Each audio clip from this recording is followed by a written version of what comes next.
Celebrating Te Wiki o Te Reo Māori. We hope you're great this morning as well. 13 minutes after 7 o'clock. I've got a couple of things to get through this morning celebrating Te Wiki o Te Reo Māori, because for us it wraps up today. So we thought, let's dive into this. So we've got a good in-studio guest to come in and chat to us from the Salvation Army. We say kia ora mōrena to Terena Goodwin. Good morning. Mōrena koutou. Ki te pē koe? Oh, tino pai, karawi. Seki shot. Okay, so you're from the Salvation Army, Terena. Thanks for coming in.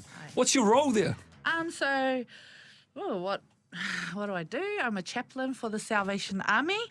I'm also a community leader, so I run my own charity called Kaha Wāhine Kotahitanga, which is Strong Women in Unity, helping women in the South Auckland area in poverty. So domestic violence, abuse, drugs, alcohol, and I help them with clothes, kākahu, guidance, and pretty much prayer, and I just give them awhi and aroha wherever I can. What a big gig. Wow. Yeah. Wow, all right. Is that something you've set up yourself? Yeah, so it's its own identity, Yeah. but I do work within the Salvation Army, so I have beautiful pastors and mentors who are Faye and Steve Molan from the church, yeah. Nice. Faye's here, Morena Faye. Can we ask where that came from? Was it always a passion of yours to be able to invest back into the community like that? I think it came from my own brokenness. Okay. So I was raised on the streets. I was a street kid in South Auckland area alone. I also suffered from like drugs and domestic violence and all of that. And then I grew out of that and came to church. And then I knew my passion and my calling from Jesus was to go and help women in need and children in need and women who suffer in the community from all sorts of different things. And so, yeah, I started Kaha Wāhine with only 5 of us. Now there's about 40-something Well of done. us. Well done. Yeah. Can we just slow down that story a little bit?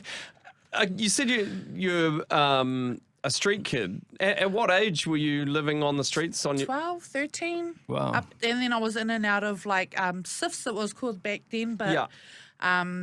it's called, what is it called now? Oranga Tamariki Yeah, ora, yeah. I think. Yeah. Yeah. Is that more common than people probably realise? People that young living on the streets It or was having to back find their then. own way? It was back then in South Auckland, especially in Manurewa area. I was a street kid with about 20 of us Yeah. back then. So we were like home outside of a home, Yeah. type of thing.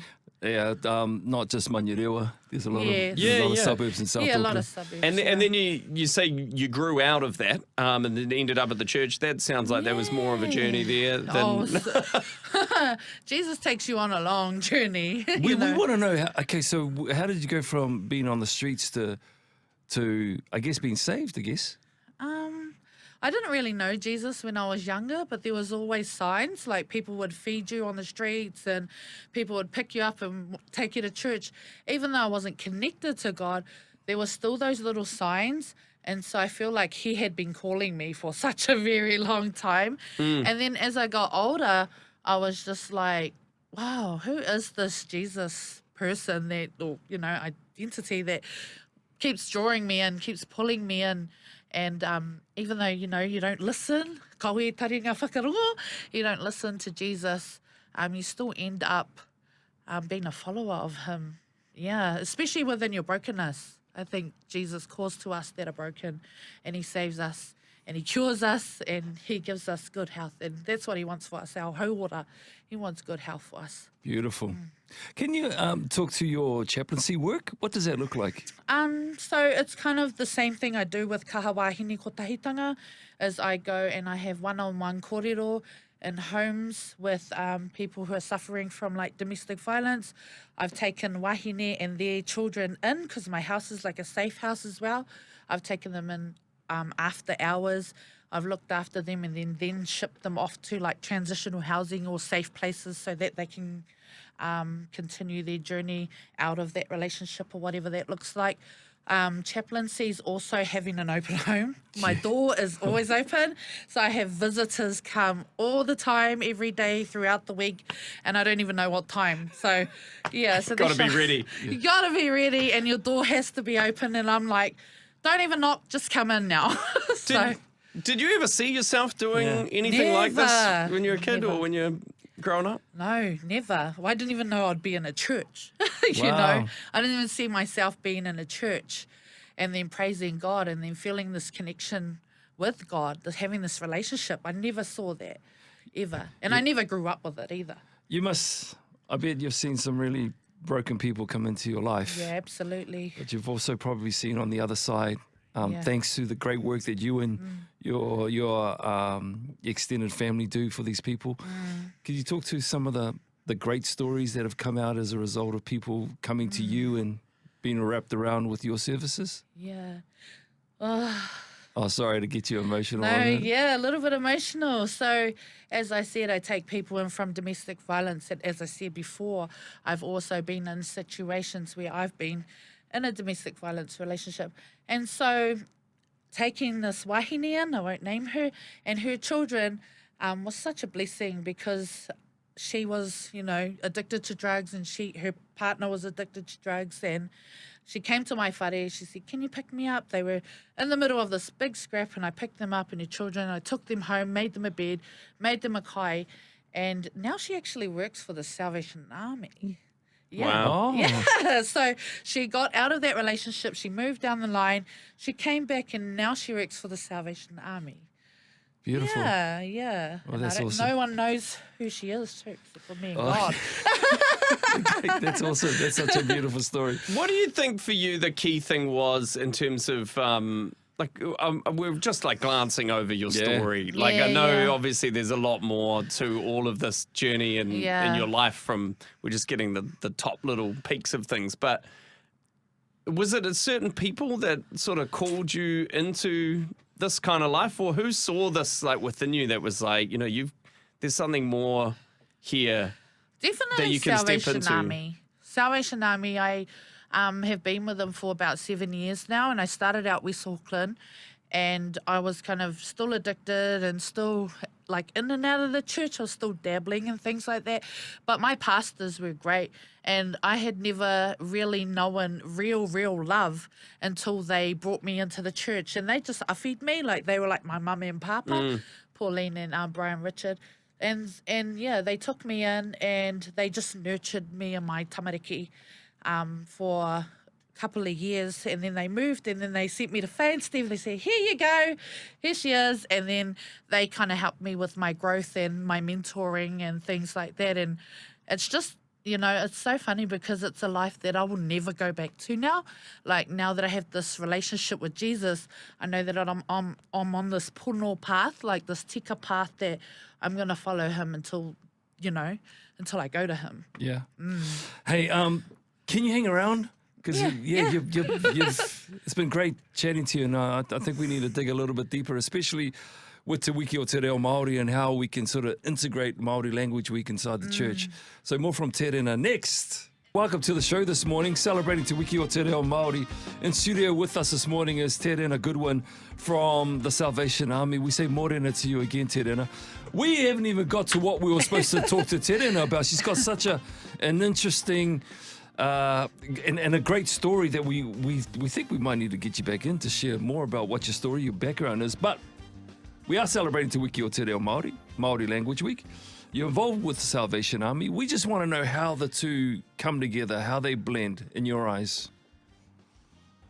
The church and church and- Māori Language Week, and how do you integrate the language into what you do? And Through waiata, through karakia, through kōrero, obviously. Worship is a big one in our church. We do it in Te Reo Pākehā and in Te Reo Māori. do you make it a big deal when Te Wiki o Te Reo Māori comes around? Yes, you know us. Yeah, We I know. Māori. We make everything a big deal, okay? You celebrated hard? Oh, yes. And I also, because I'm a kapahaka teacher, a kaiako for kaihaka in the community as well. I work at 3 different schools in South Auckland. Oh, calm down. I Oh, yeah, I got a question. How many hours are in your day? Because I feel like your day somehow is a lot longer than everyone else's. How do you fit all this stuff in? And you got 25 kids? Fuck. Yeah, 25 kids. Yes, one on the way. But no, I get up and I take my kids to school and then I get ready for the day. I pray and then I do my day. Sometimes I'm just like, okay, God, where do you want me? And he'll take me and I listen. Yeah, so I think just being obedient and serving him is one of my motivations. Yeah. Biggest motivation. Are we doing a good job with te reo in the church and making sure that we align them well as a country? I think most churches are now having this uplift and this restoration of te reo Māori. I think that there could be more workshops maybe around te reo Māori or tikanga, around te reo Māori so that people understand what it's about. But I think everyone's doing their job now and kind of, reviving and restoring what's kind of been lost now. Like you see it more and you hear it more and it's beautiful. Yeah, I guess, I'm a Pacific Islander, I'm Samoan, and there's a lot of people who are either on their journey or fluent, And it's great when you hear from people who are young adults or even adults when you ask them about their culture and if they speak, the language and they say, I'm on my journey. Yeah. You can't say anything back to that. You appreciate it and you respect that the fact that they've actually just tried to pick things up and move on their journey. That must be like for you as well. When you see people do that. Yeah, I love it. It brings me so much joy, especially when taui we speak. Like I know that Māori are on their journey and they're speaking, it's part of their whakapapa. But when you see taui we speak, Sorry, like, who? so like different cultures, cultures around New Zealand speak and kōrero te reo Māori, you just feel this happiness roaring within inside you because it's not only us that need to restore our language and share our language, it's everyone else as well. That's how a language survives. Kia ora.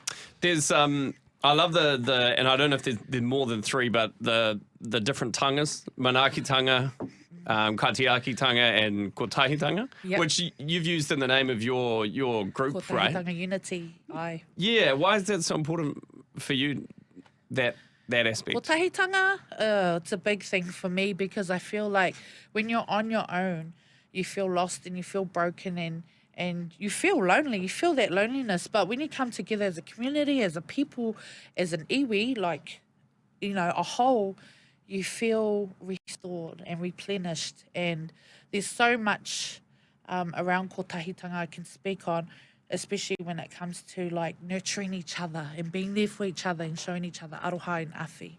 And that's what Kotahitanga is for me. I feel like we've just scratched the surface with the conversation with you. I mean, Bjorn mentioned it earlier. We could have just spoken to you for a couple of hours, but we have to cut you loose. Yeah. I mean, we've touched on a lot of things here, but the work that you're doing with the Salvation Army is tremendous, is awesome. It's a blessing for those who come into contact with you.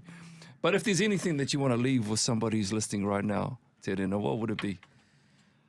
Just for everyone to know that Jesus loves you, that Ihu Karaiti is our Saviour, that He loves you, and that when we do things together as a whole, and when we do things together as a community, we can uplift all this brokenness and all this. We can change lives. We can change lives by being a part of that kotahitanga and that manaakitanga. Continue to be a blessing for people who are around you. All the best with Baba on the way. And thanks again for coming in this morning, Terena and Faye and your little one as well. And lovely to meet you guys.